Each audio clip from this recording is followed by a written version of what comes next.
local group trying to get its hands on a tugboat from World War II that was built right here in Central Florida. The problem is, it's all the way over in Europe. Fox 35's Sydney Cameron shows us how they plan to get it back here to Florida. It's our holy grail. It's that rare. It's this World War II tugboat built in West Volusia County in 1944, then given to the U.S. Army and believed to be used at the D-Day invasion of Normandy.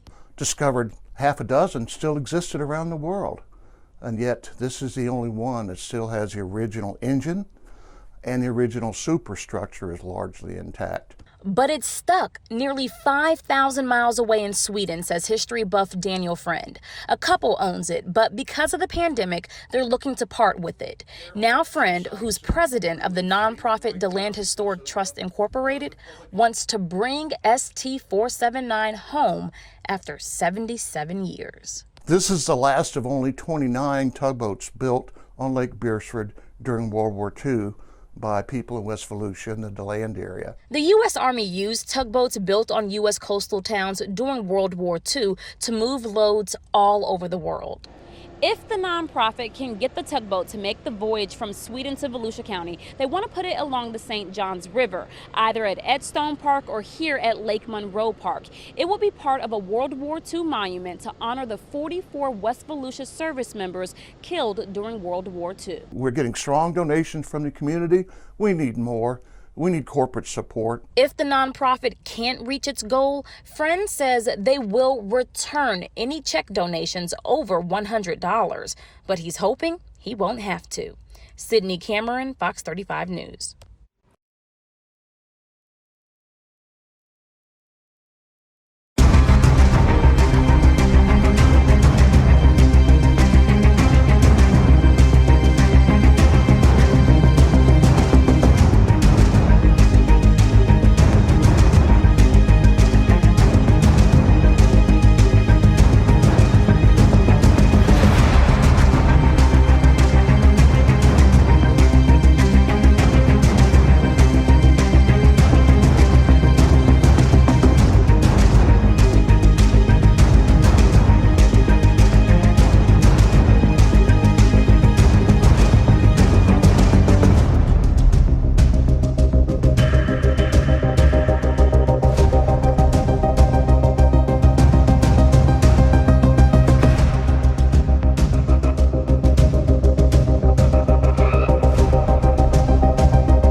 in DeLand that went to work for a place out on Lake Beresford called the Beresford Boat Works. And they helped in the making of tugboats for the United States Army. Now, I always thought of a tugboat as just something that pushed a barge up and down the Mississippi River. But no, these boats were very special.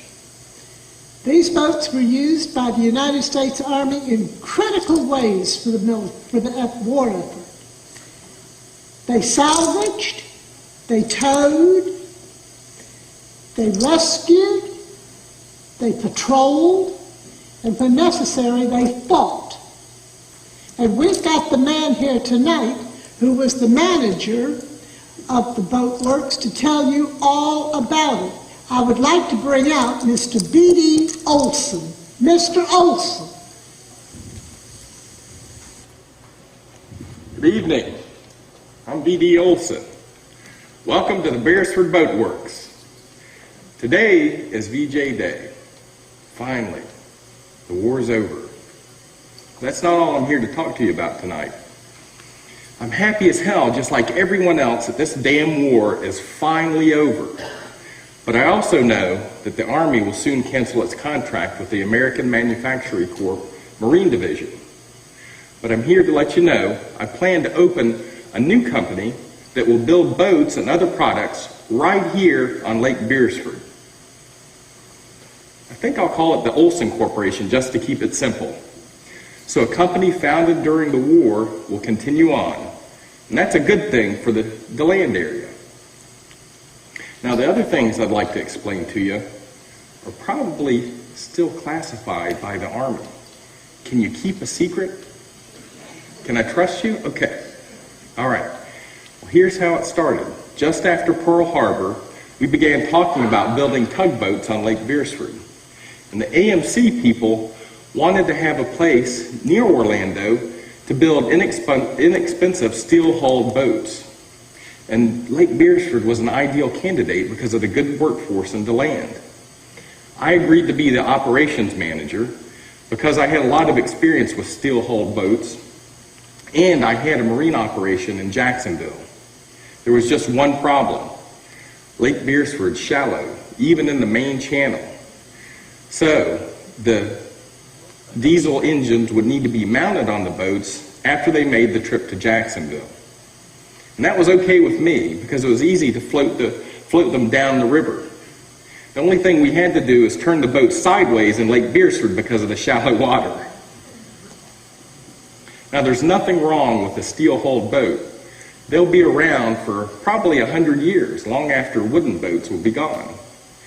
But our tugs, with their all-steel construction, top-heavy superstructure, combined with a lack of watertight door seals and a fuel tank with minimal baffles to keep the fuel from sloshing from side to side as the boats tip, made them impractical for open water use. In fact, our tugs needed to stay on calm water, and that's what we thought was going to happen to them when we were building them. They'd stay in coastal and U.S. harbors and be towing barges up and down the coast and the intercoastal waterway, and that's it, nothing else. And that's what happened with some of them, but not all of them. Now, this is the part no one knows. Over half of our tugs were sent to Europe to fight the Nazis and Uncle Adolf. That's right. Some of them even helped out at D-Day. I have a friend, an inside contact with the office that handles ST assignments, and he told me the ST-344 hit a mine and exploded about 2 weeks after the Normandy invasion. Now, he hasn't gotten explanations on everything, but he tells me on the QT that at least 4 of our tugs that were sent over, out of the 15 or so, were lost. And he's trying to get more information, but there doesn't seem to be anything but a few brief reports. My friend has to be careful, but the scuttlebutt is that the number of ST tugs lost because of the design issues and emergency wartime use has been underreported because of low morale. I imagine that the records will probably be lost down the road and nobody will be able to prove anything. Just a few months ago, I was talking to an ST captain who told me he made a trip from New Orleans to Hawaii with an ST without even the use of a chronometer. Now, he said he barely survived that trip. And he also told me he'd heard many rumors about these all-steel tugs capsizing. I believe he was the captain of the ST250. I also heard a story about a convoy of small tugs being towed across the Atlantic by larger tugs. They hit a patch of rough weather this past October, and a number of those tugs were lost. So after that fiasco, they started shipping the tugs back across on Liberty ships and Victory ships. I imagine down the road, somebody's going to complain about these all-steel tugs capsizing. And I want you to know that our tugs, we built every one just the way that U.S. Army specified. I mean, just the way they specified.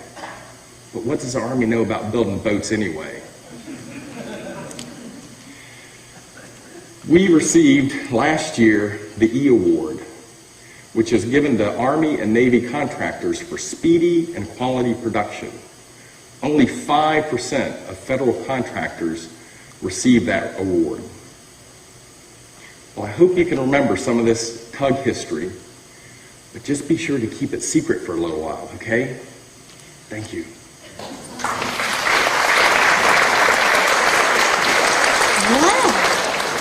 Now we know the truth, that our tugboats were in the thick of it, fighting Nazi Germany. Isn't that nice? Of the 16 that were sent over to Europe, we know of 4 that were sunk, and perhaps there were more, because frankly the records are just a mess. But they were very instrumental in helping to build the mulberries for the invasion of Normandy. You know what the mulberries are? Anybody know what a mulberry is? Yep. I'm not talking about the thing you eat off a bush. Okay. No, okay. Mulberries are those like floating jetties or docks that were absolutely critical for the invasion of Normandy, for D-Day. And so that they can offload the troops and all of the equipment. And if you go over there today, you'll still see some of them out in the water. I think there's 4 off of the beach of Omaha. Well, we believe that there are now 6 of the war boats, and they were known as the DeLand war boats, still in existence around the world. They're pretty old, so I think they must have been very well built to still be afloat. Now, we're honoring the tugboats that were built here in DeLand in World War II. Most people don't realize that on Lake Beresford, we built 29 all-steel tugboats, and they're pretty good-sized boats for use in the harbors. And until recently, everyone really didn't know where they went. And I started doing research after I retired. I found a builder's plaque that was actually on one of the boats and wondered where that boat had gone, and then started doing research on individual boats and found that 16 of them actually went to Germany and were involved in things like D-Day. This particular boat, ST479 was without a doubt 100% certain at D-Day on D-Day +1, and they were building the mulberries, the docks off of the coast of Omaha that were crucial to our success there. It's one thing to send the men in, but if you had to keep bringing in troops and supplies and everything, or you weren't gonna win the battle. And sadly, 6 weeks later, it blew up, hit a mine off the coast of Cherbourg, France, and exploded. And while I'm doing internet research, what do I find? A photograph of the one young man that was killed on that boat. He's the only one that we know of by photograph that was actually killed on that boat. We don't know what happened to the rest of the crew. We assume most of them were killed. During World War II, much of Central Florida was focused on aviation. But in DeLand, one of the military's unsung heroes was chugging along. We got involved in building United States Army tugboats built on Lake Beresford during World War II and slightly thereafter. They built a total of 42 all-steel tugboats. 29 during the war were completed, And of that 29, we know for a fact that 16 of them actually went to Germany. We even found later on that one of the World War II boats ended up in Korea. And 4 of the last run built in 1953 ended up in Vietnam. So our tugboat served 3 wars. As the tugboats made their way around the world, DeLand remained the perfect place to build. They wanted to choose a site that was on the St. Johns River, and DeLand was perfect, and it also had a good workforce. They ended up having about 500 people, welders, plumbers, pipe fitters, working at what we call the Beresford Boat Works during World War II and later. They knew if they built them on Lake Beresford, they could float them up to Jacksonville without the engine being installed. And once it was there, they could install the engine, the tugboat would go down into the water another 2 feet, and then they could turn them over to the U.S. Army from that point, which is exactly what they did. The tug served in many ways, but the boat's resilience is really what set them apart. The tugboats could push an ammo barge in like they did at Normandy. They could tow stuff up the intercoastal. They could save lives. They mounted machine guns during wartime and shot down airplanes. The tugboats were everything to everybody, and they knew that they had to have them.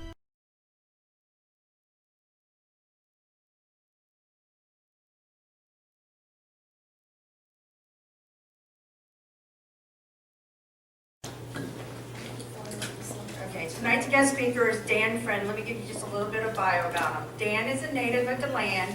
He is a Vietnam-era veteran, and he's a retired history teacher from DeLand High School.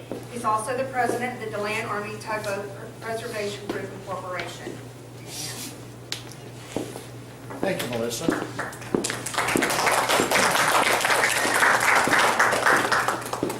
I'm going to forego the microphone, having this teacher background. My guess is you can hear me. Everyone okay? Yes. It's my job to keep you awake tonight. If I see you dozing off, I'll stop and yell at you. That's what teachers do. Actually, it's a pleasure to be here, ladies and gentlemen, boys and girls, talking about tugboats. And history in general is one of my favorite things. I enjoyed teaching for 15 years. I did communications, but I also did a lot of history. So, we're going to jump right into it. I've got a lot to cover tonight. I'm going to do my best to make it interesting and entertaining. If you can try to hold your questions to the end, that way everyone can participate, and I'll move as quickly as I can through this presentation. But it's a lot. At some point, I may stop when I see people starting to fade. And I've been there. And I have to stand up and stretch a little bit. I always did that with the kids about halfway through the class, because they would fade after 10 minutes. You know, whatever. All right, stop, stretch. All right, we'll continue on. So, tugboats. Well, I have read the history of the DeLand tugboats that were built on Lake Beresford in what was known as Beresford, Florida, way back in the 80s. And I knew pretty much what had happened in the construction. We built 29 United States Army tugboats on Lake Beresford, out of all steel. And this construction started right after Pearl Harbor. Literally, the whole country became geared up. We've got to win the war, we've been attacked. And all the stuff in the pacifist viewpoints that had been there earlier went away. DeLand got involved. We had the DeLand Naval Air Station, which opened up very quickly. There were gliders, Waco gliders, built in DeLand. And then there were the tugboats. Now you might ask yourself, tugboats on Lake Beresford? Well, they had some problems. I'm going to talk about the issues they faced in getting this done. But they did get it done. And 29 of them came out of there and down the St. Johns. I know we're headed north, but it's down the St. Johns because it flows north. Down the St. Johns to Jacksonville, where at that point the history stopped. There was no history after that for any of these tugboats. Well, when I was retired, I went to City DeLand and kicked around an antique shop with a buddy I knew. I walked up and said, "What is that?" "Oh, that's a bronze plaque. I think it's off the old White Hair Bridge out there." And I read it. 1944, ST479. Wait a minute. Whitehair Bridge wasn't built till 1951. I know what that's from. Because how much you want for this bridge plaque? 150 bucks. Here I go. I didn't even quibble with the guy. He's a friend anyway. Gave him $150, went home and looked at it and said, this is a builder's plaque for a tugboat that was built on Lake Beresford, without a doubt. And the more I thought about it, I said, I wonder if I could do research online and find out something. Oh, I sure did. Found out a lot of stuff. And it has grown exponentially since that time. In fact, about once a month, I'll do a presentation somewhere in Volusia County. About half of them are over here. Before I go any further, I want to point out that the Vice President of DeLand Army Preservation, I have to say it all at once, DeLand Army Tugboat Preservation Group, Inc., is here tonight. Joe Vetter, my colleague, stand up please. I'm sure a lot of the folks know you. Joe is from this part of the world, and I was picking on some people earlier about the East-West divide. I come over here all the time. Most of the folks over there go, oh, that's Daytona, who cares? Just the way it is. Every once in a while they grow up. But I'm pleased to be here, and I'm glad Joe can make it, and I'm glad all of you can come out. I'll try not to bore you. All right, so I find this plaque. Then I find out some information about it. Then I find one website that led me to another website, and all of a sudden, wait a minute, there's all kinds of history here. So I found enough to start running stories in the News Journal and the Beacon, our West Volusia Beacon over there. And we found 3 of the people that had worked there. They had all the stories about, they had worked there as a kid or been there as a kid. So the history started to build up. And it kind of died off for a while. We invited them for a presentation and gave them some presentation awards. And it kind of settled down for a little while. And then I found out even more things. And I'm going to start telling you those right now.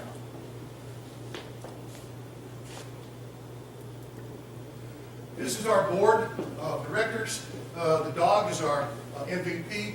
But this is our group of people. And I wish we had some young people involved, but I found from teaching history that about 1 child out of 100 could care. And when I was that age, I read voraciously, but I'm still involved with all the other things the kids thought about back then. Sex, etc., that kind of stuff. So, the 1 out of 100 that was interested that I taught, I really appreciated. And it made my day to have them say something like, wow, I didn't know that. That was really neat. There were actually 42 total, but not all of them were built during World War II. 29 were actually built during the war, of 2 different types.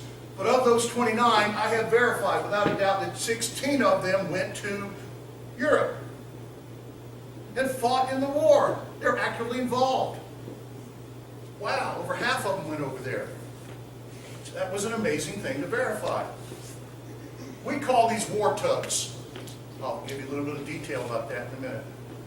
3 of them were in progress on VJ Day, and they were finished up. They were definitely started during World War II, but they were too late to go. Keep in mind that towards the end of World War II, everyone except the very, very top people had no clue but that we were going to have to invade Japan. So everyone was still producing things. After VJ Day, oh, well, okay. After Hiroshima and Nagasaki, oh, well, it's over. And everyone shifted out of wartime production. Then, there were 10 other tugs built in 1952, 1953. And that's a story unto itself. I'm going to go through it. I'll try not to bore you. But, as it turns out, 4 of those 10 ended up in Vietnam. So this is more than World War II. This is Lake Beresford today. If we have a drought, you can walk across it. It's gorgeous, but shallow. This is probably the only remaining building from the World War II era of the American Manufacturing Corps Marine Division. That's what it was called at the time. It might be later. It's not the same configuration. Some architectural features have been changed, but I think this might be an original building. Possibly one other, but there's a lot of doubt about that. I think it's been rebuilt. All right, here's the history stuff. The first tugboats are under construction down on the lake. This is the earliest known photo that we have, and it's from May of 1942. Wow, just a few months after Pearl Harbor, we were building tugboats over there. This is, quite literally, the only known photo of the spark plug, the man in charge of the AMC, and later on, the Olson Corporation. Amazingly enough, his name is Olson. What does BD stand for? I haven't a clue. Can't find out. I do have the one picture. He's a gentleman in the middle with a white shirt at the most important ceremony he would ever be at. This is where the United States Army came in and gave the factory the coveted E Award for excellence. It was given to the top 5% of contractors in the country. And that's his car out front. And I've been told, and this is informally, and I never said this, that it was used quite often to go get liquor. I don't care, he built great machines, okay? This is a picture of the area. This is actually a quick look inside of the first of the tugs. They were built to something called Design 257. The first 11 Beresford boats built to this design. And you'll notice, let's see if this works. Oh goodness. This engine's pretty big. Takes up a lot of room. And actually, they actually had space for seamen and a galley in the front, and they had fore and aft trimming tanks where you could put water in the, and I'm not a boat guy, so those of you that are, bear with me. I'm a landlubber, so and I don't even swim well. What I've learned about boats and tugs, I've learned in the last 3 years. So, make a note, correct me later. All right, so this is what the first 7 looked like. They're 74 feet long with a 400 horsepower diesel, state of the art at the time. They were also never designed to go out in the ocean. They were harbor tugs, day tugs. Get on your day boat, work, go home at night. What they were really designed for. This is inside the engine area. Obviously the engine's not there, and you can see the amount of space it took. The kitchen area, the galley, the wheelhouse or pilot house, traditional tug look, right? Old-fashioned wood steering wheel. This is about the only wood that was there. The tugs were built out of all steel. They did it because it was cheap, relatively, and quick. To build one out of all wood took a different skill set and more time. They wanted them quickly. We want them now. How did the U.S. Army small harbor tugs get to Europe? At first, and I was surprised by this, they put them on Liberty ships, or Victory ships. I think the Liberties came first. Correct?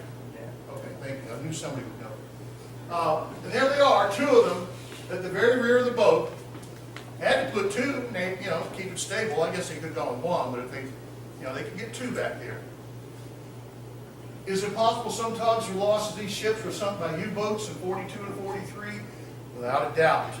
Without a doubt. Now, how did they get them on the ships? Here is World War I battleship Kearsarge turned into crane ship number 1. This was in New York. Picked them up, put them on the back of the boat, off they went. Nice plan, right? Well, it didn't last. So let's start out and talk about these. The tugboat numbers were not sequential. If you had a batch ready to go, the Army would assign a number, ST, whatever. ST was small tug, makes sense. So what was an LT? Large tug. You guys are good. All right. I had to laugh since I'm a little bit now more familiar with naval tug designations. They had a YTB tug, yard tug big.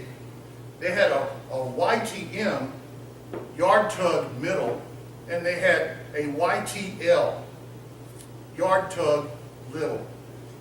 Little? You're calling your tug little? Okay, but that's the Navy for you. And don't let me pick on you Navy folks. Okay? More than normal. All right. The first 4 tugboats were called Taylor, Thatcher, Thornton. and t'other. T'other, that's one of the old timers. Where did that come from? Well, we had Taylor, Thatcher, Thornton, and the t'other one. All right. Construction began spring of 1942, design 257. We've gone through that. They were all built completely in steel except for a little bit of interior trim. Really suitable only for harbor use. Can't say that enough. They were never designed for anything else. Why is that important? You'll hear it. First boat's getting finished up. This is probably ST40, the first one of the batch. Now here's the launch date, September 7, 1942. So, very quickly, 8 months later, we're kicking these things out over there. This is a big deal in delightful DeLand at this time. It really is. So, we had to launch them sideways. Remember the shallow lake problem? If we launched them in from the bow, we would have been digging them out. You know? So, they went in sideways. Here's the Taylor after launch, and I found a picture of Taylor. She actually was a beautiful young lady in the office. And I guess the men did a vote. Let's call it Taylor after this young lady. And that's what happened. Ready for the tow to Jacksonville for engine installation. Because they didn't have a crane big enough to do it, they could have gotten that solved. But they would never have gotten out of there. Adding the engine dropped it down in the water, it added a foot to the draft, or more to the draft. We're going to talk about that a little bit later. What happened to ST40 Taylor? Lost in World War II. That's all I can find. I don't know anything else. There's nothing there. No details as to where, when, how many of the crew members were gone. Nothing. And I'll say right now, the actual records are hard to find. Why? The United States Army, in its infinite wisdom in 1951, destroyed all small ship logs. All small ship logs. Everything. They made the captains turn them in at the end of the war, and then 6 years later threw them away. Same thing applies to Victory and Liberty ship manifests. Can't find out which tug went on which boat. Can't be done. Thatcher. We had the early photographs, that's it.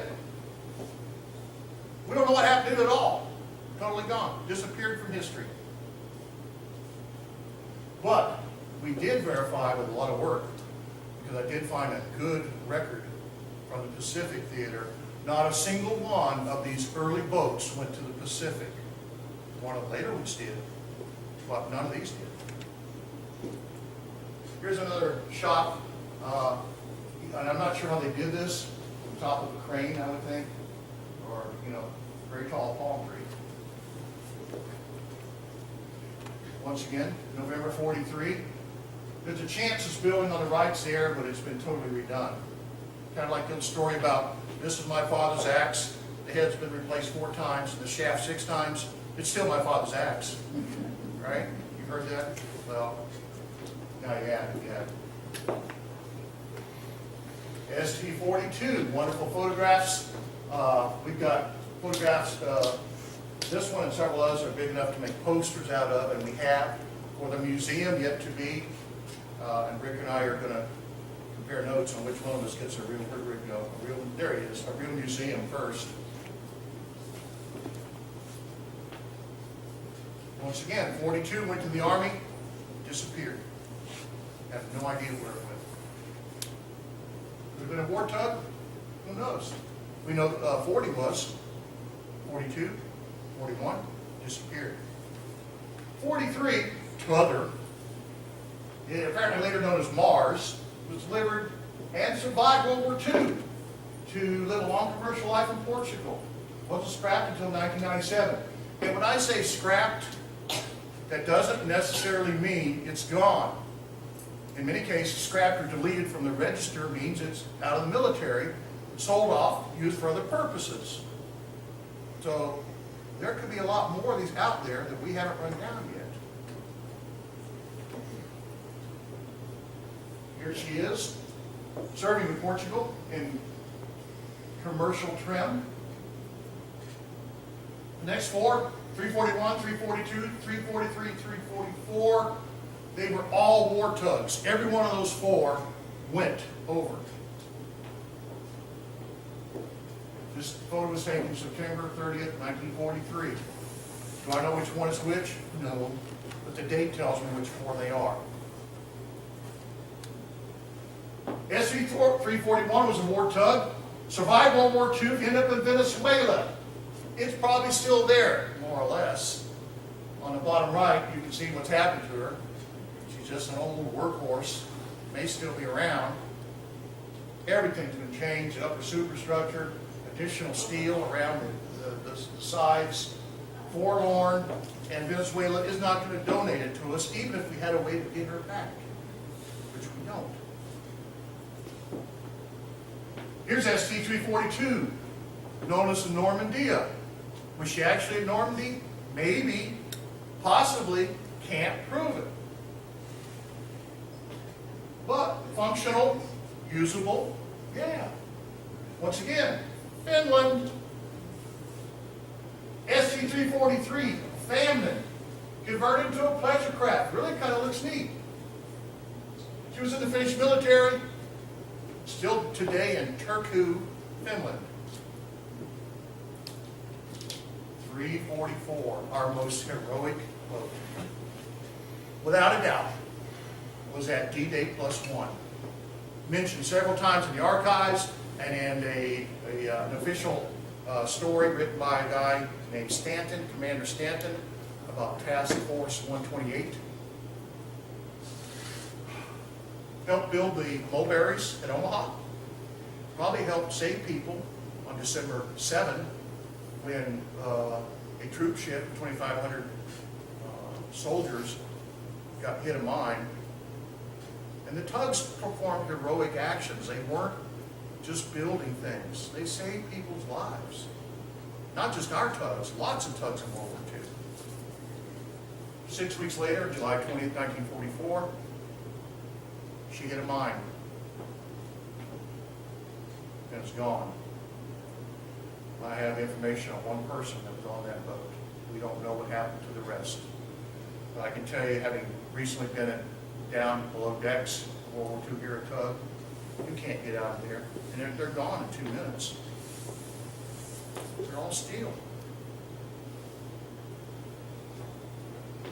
We lost 4 of the 16 that we know were over there in World War II, 25% loss ratio. That's the ones I know about. Probably more. SC-344 is part of Task Force 128. And you can see various tugs pushing the Phoenix units into place. These are big concrete things, 60 foot tall, 60 feet wide, 200 feet long. They were floated across to help in the dock construction at Omaha. I'm sure most of you have heard the story. It's a fantastic story. We got it done. And I'm proud to say that DeLand boat, at least one was there, probably others. We consider this a Normandy war tug, and our most heroic of all the tugs we know have history on. And I built this model. This thing's 46 inches long, and it's great. And that will end up in our museum, along with all the other stuff. Now, I plead guilty to finding the hull that was already done. Thank you. I'm not that talented at building stuff.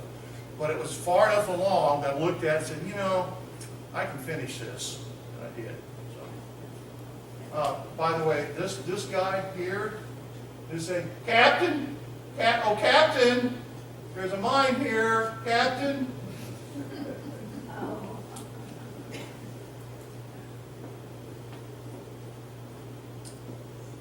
Here's another batch. The first 3, and this is odd, but it happened.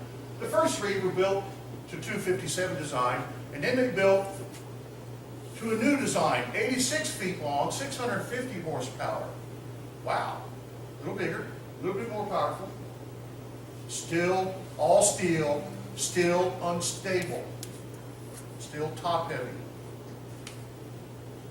They had a Clark engine, MB6 diesel, or some of them had a Bush Seltzer diesel. And this is 477 being built. Okay, talk about your big engine. This is the new Clark engine. Only a few hundred were built. And they only used them in 2 applications. Towards the end of the war, parts became unavailable. I've heard stories of calls in New York City where they had a guy in a car going from junkyard to junkyard trying to find spares. This is the engine that's sitting in Sweden today. I'll talk about that in a minute. We found one of these that apparently still works in a tug in Sweden, and it's been offered to us. All it needs is a few $1,000s to get it home. And it only weighs 20 tons.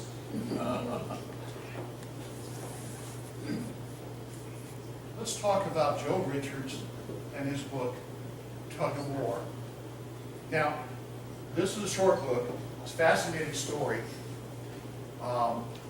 Basically, this guy had no license. He went to New Orleans, heard they were looking for captains, and he had a little bit of navigation experience, had no marine license whatsoever.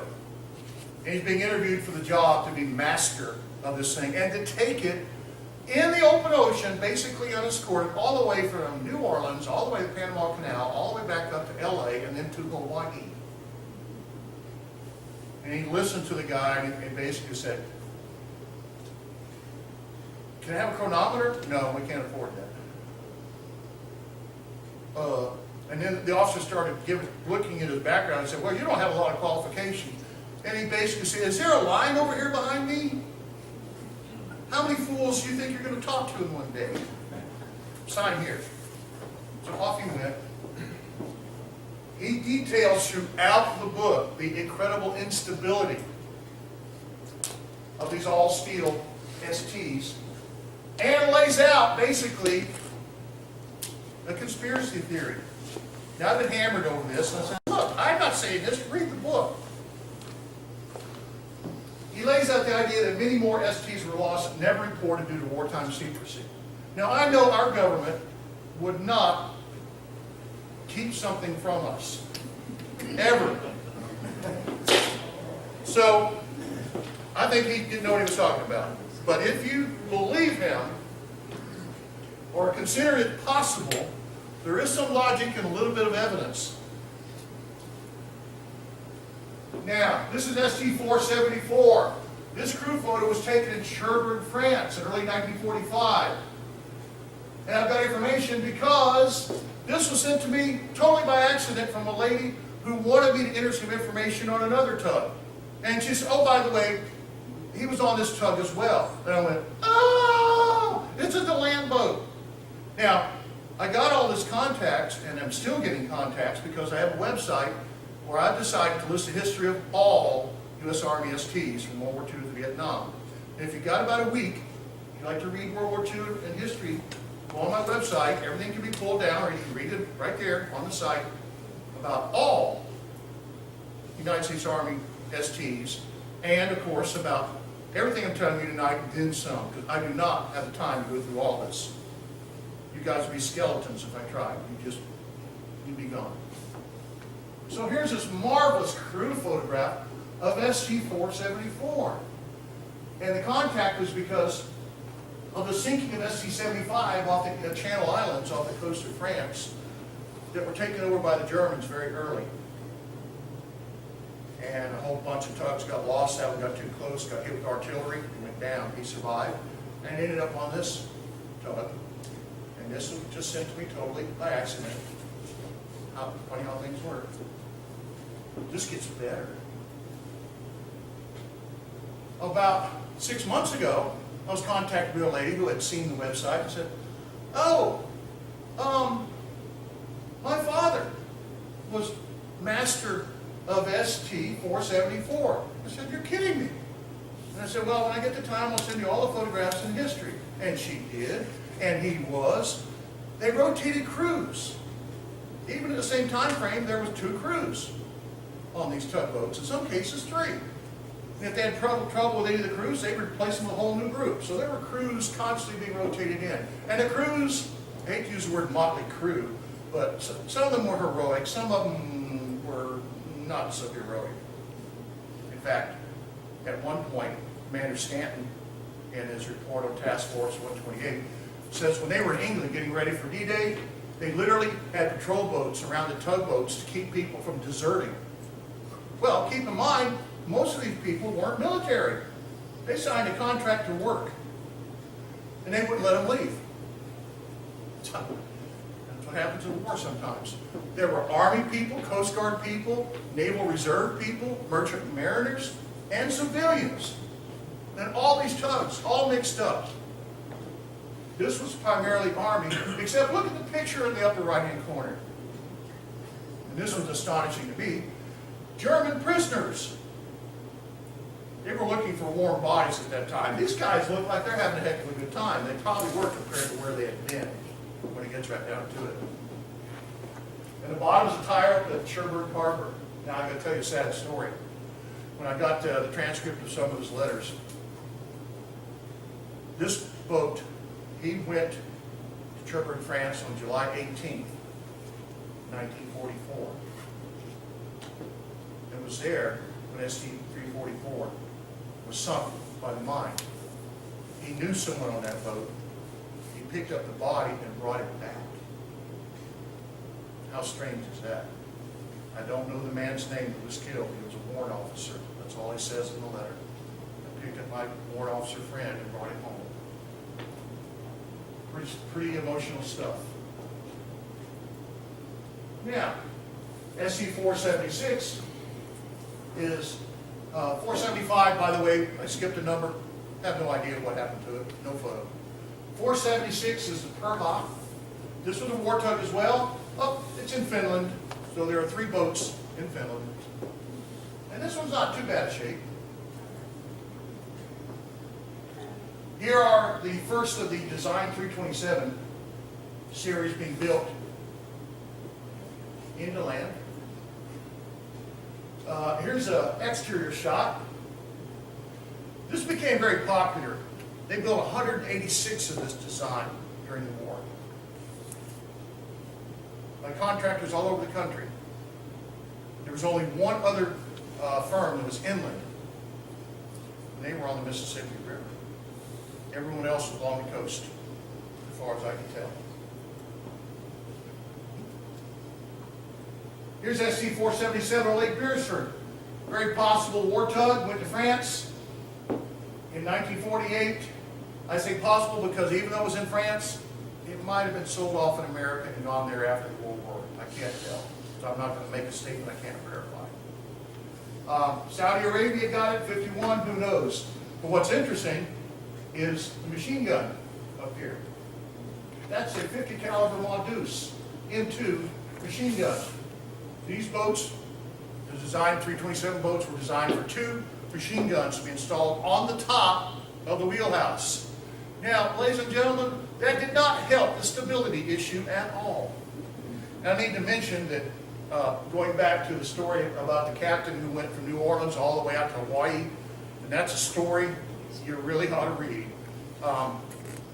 He had those installed in LA. He'd already had some close calls with the boat just about tipping over. And he looked at those. They installed 2 big pine boxes full of ammo, probably added 600, 700 pounds to the top of the boat, of an already top-heavy boat. So he got out of LA, they pulled over. All right, machine guns in the hull, and everything else got tossed overboard. I'll deal with court-martial. But he lived. He got to Hawaii, 2,400 miles without a chronometer, in an all-steel tugboat. Whew. You go first. Tell me how it works out for you. ST-478 is now a houseboat, but it keeps the original superstructure. When we first found this photograph, I looked at it and said, there's something strange about this photo. It's got windows everywhere, even in the hull. Huh. She very well may have served at D-Day. The Transportation Museum in Fort Lee, Fort Eustis area, As on their website, the 74 STs served at Normandy D-Day, starting 7 a.m. D-Day plus 1. They were out, many of them, and becoming a target, out offshore. They actually went to work the next day. But I made contact with the owner. He found the website. Oh, that website. What a wonderful thing. He sent me photographs. Look at this thing. He spared no expense turning it into a home. This guy owns about 6 restaurants in Paris, and he and his family live in this little tugboat. Got a couple of kids. And I have more photographs, but from one end to the other, he spent a fortune turning this into a home. Took everything out, started from scratch. Everyone's still awake? I don't see anybody fading it. All right. ST479 Tiger. You may have heard the stories about this one. This is the most original one we know of. It's got the original engine, original drivetrain still in it. Apparently the upper superstructure has been replaced with 30mm German armor. Supposedly it was destroyed by a German grenade and rebuilt. Can't verify anything other than the oral story. You know, I'd like to get over there and look for, you know, all the stamps on the metal, see if I can find some German markings, or brewer, or whatever, you know. Of course, this didn't help the top-heavy nature of the boat, but it did survive.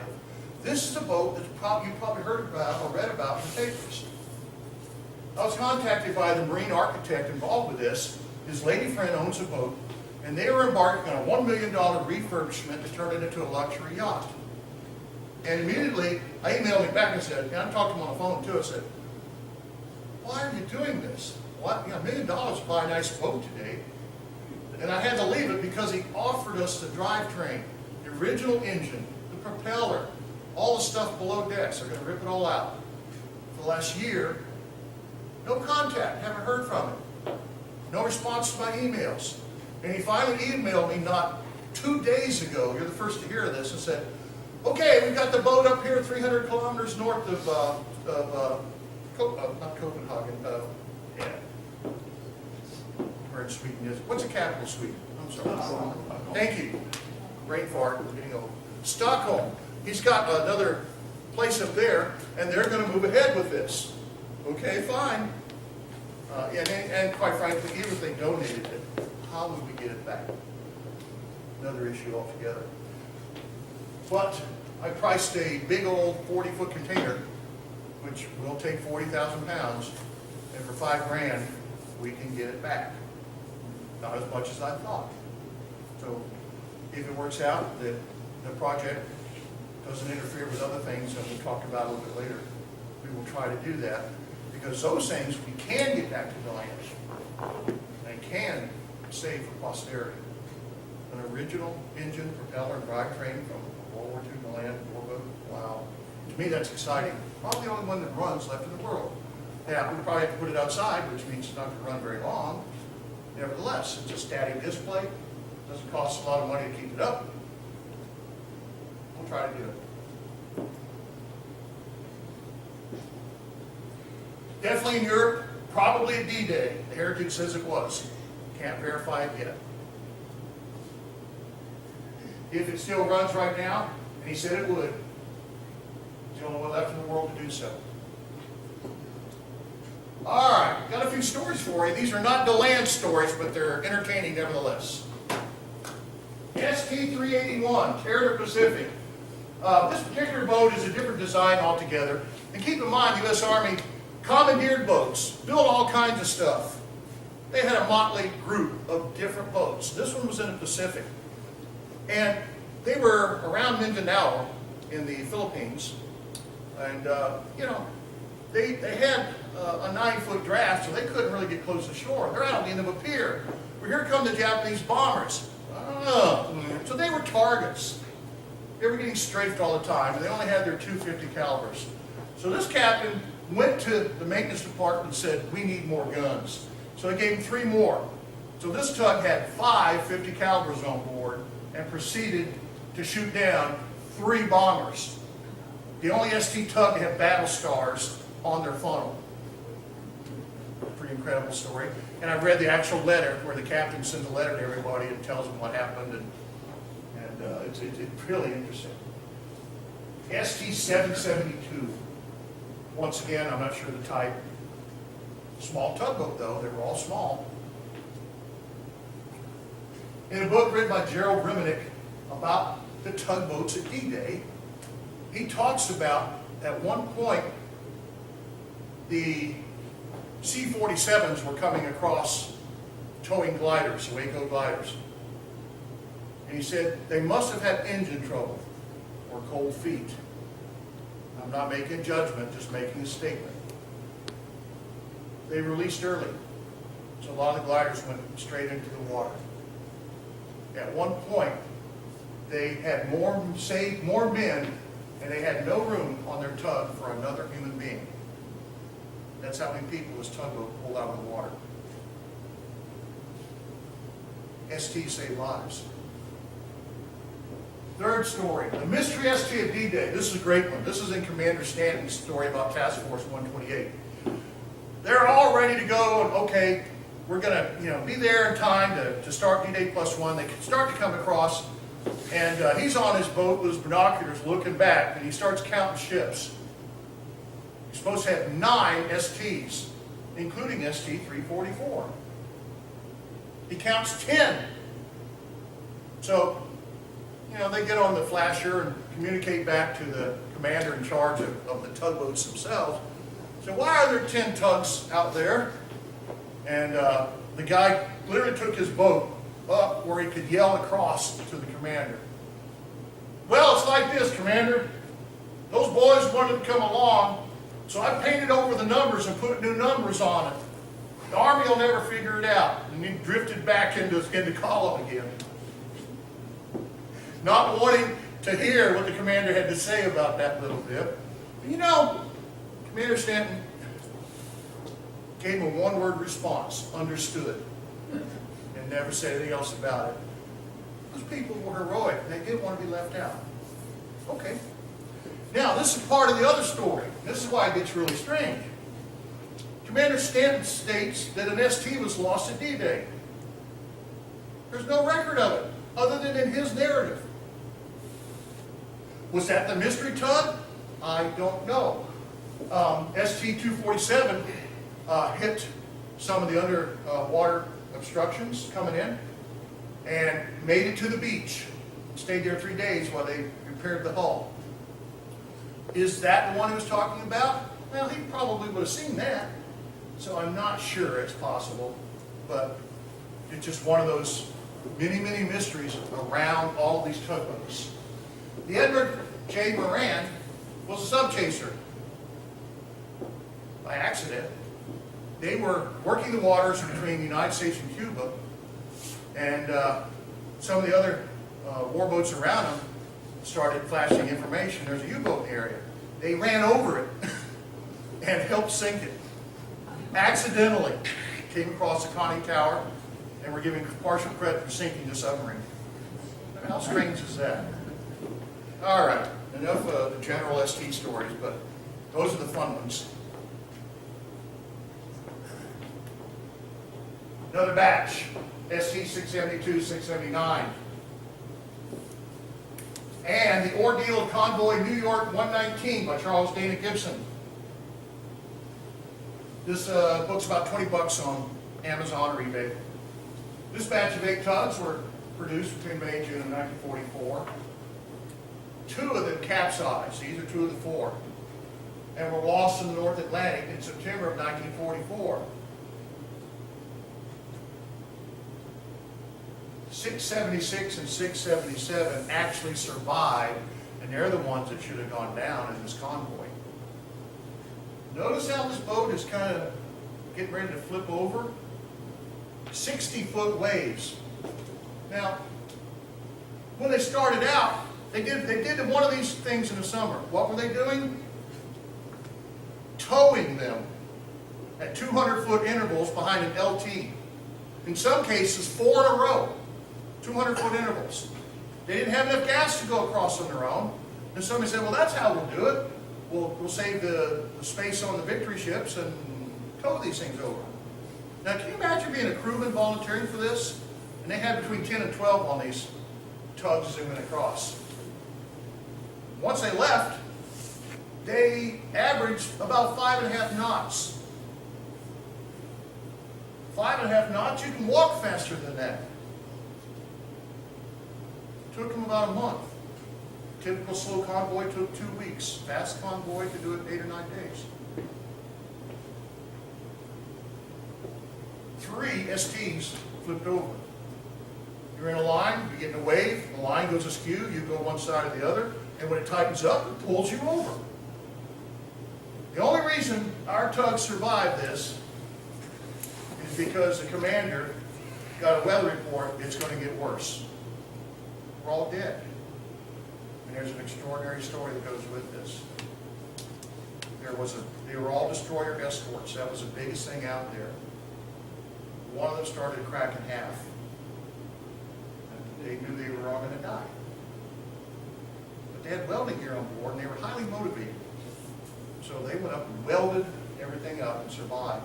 And later on, that ship was instrumental in helping all these tugs limp into France or England because the commander cut them loose. You're close enough now, good luck. And the USS Mason and its all-black crew, there's a surprise. The largest U.S. Navy warship to have an all-black crew. Of course, they had white officers. Saved everybody's bacon. They made a movie about it. And later on, 5 of these 8 would serve in combat zone of World War II. It was a disaster. 60-foot plus waves. And I couldn't even put the real number. The author said 80. It was a storm of the century kind of storm. Late in September, October time frame.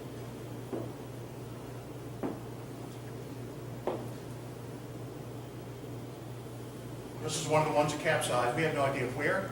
All it said was lost in World War II. And the old website got an email, and this guy said, we know exactly where that one is. It's on Tuskar Rock off the coast of Wales. And he sent me an Admiralty chart right there. We've known about that since it happened. And he gave me the details. 5 men died. The thing had hit the rock, and it was a tidal situation. They got stranded on the rock, tide went down. The rescue boats went out to try to save them. As the tide went up, apparently it hole in the hull, had a hole in the hull, and flipped over. Captain and men, 4 guys. Amazing story. The crewmen tried, just the people in their rescue boats that had known about that rock for centuries tried to save them and couldn't get to them. So. ST479 went to Venezuela, was renamed Yeso Amway, later the Coronado. It's a leader from the Register in 64. Probably scrapped, who knows, could be a houseboat down there. ST479 is a world traveler group. Starts out with 3 men killed trying to go to the war tug, and then was renamed the Olimar, and it joined one other DeLand tug and 2 other STs in an epic voyage of 23,000 miles, counting all the back and forth and problems they had, to get to the Dutch East Indies. On their own power, bobbing and weaving the whole way. One guy was quoted as saying, most incredible thing I've ever done, but I wouldn't give it up. That was a brave man. She sank in Sumatra in 1960. Here she is. It took 7 months of bobbing and weaving to get there. And engine problems. They had the original engines. No parts. Probably got them at a bargain price. Well, you know what to say about a bargain. Sometimes you end up paying the price by the cheapest thing you can buy. We lost this is one of the ones that was lost to the sea. We know one person who was killed. The only known photo is right there. And it's funny, that, and ironic in a way, these two boats capsized in September. The two in the convoy managed to survive by being cut loose. Everyone okay? You can stand up and dance? Okay. Another one. This is the other one that was Sokalida that survived this incredibly long voyage. This made all the newspapers in 1948, by the way. 676. This tug was in convoy New York 119 and in the trip to the East Indies, Dutch East Indies.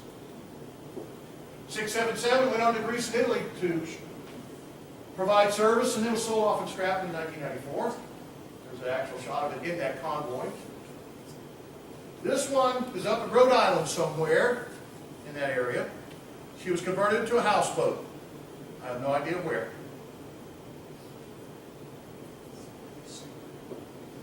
This is a model I built of ST479, and that's the builder's plaque that I stumbled over in DeLand. There are only two known to exist in the world. We have one. The other one is on the boat in Sweden, in Stockholm. He sent me a picture of it and said, yeah, that's it. Which verified, obviously, which boat that was. Okay. These were delivered at the very end of 1945, too late to help actively, but it's interesting what happened to them. ST-839 went to the Pacific. Once again, a preparation for the invasion that never happened. The only DeLand war boat that served in World War II in the Pacific, but only for a couple of months, if that. 840 ended up in Korea in 1950. I have a picture of it here in a second. Our only known Korean war boat. And the other three went to the Panama Canal at the end of the war and stayed there for quite some time. I was contacted by the grandson of the man that was on one of these boats. He's the only living crew member from this time frame. He's still alive. There's ST-840, 842, probably stayed in the United States, and is now sleeping with the fishes off of New Jersey. It was abandoned on a river, ignored for a decade, and finally sank. Can't ignore it anymore. It sank twice more before they finally got it out off the ocean to become part of an artificial reef. The Billy D. And this is Milton Esquivel, a gentleman who lives in Costa Rica, the only known living crew member of any DeLand World War II period tug. Now, the strange part about this is this model showed up, whoops, sorry.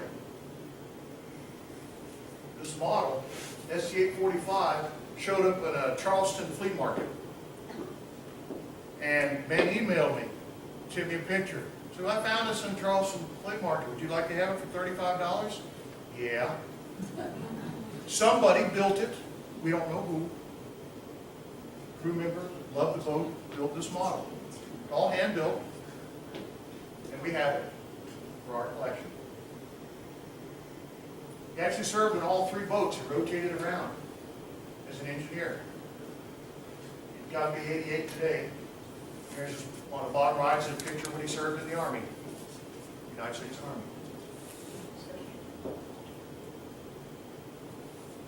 Then the three boats, 846, 847, 848, that were incomplete at the end of the war.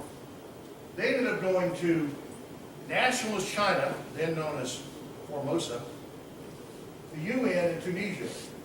Don't know what happened to any of them. But on the bottom it says, destined to be here for France. No.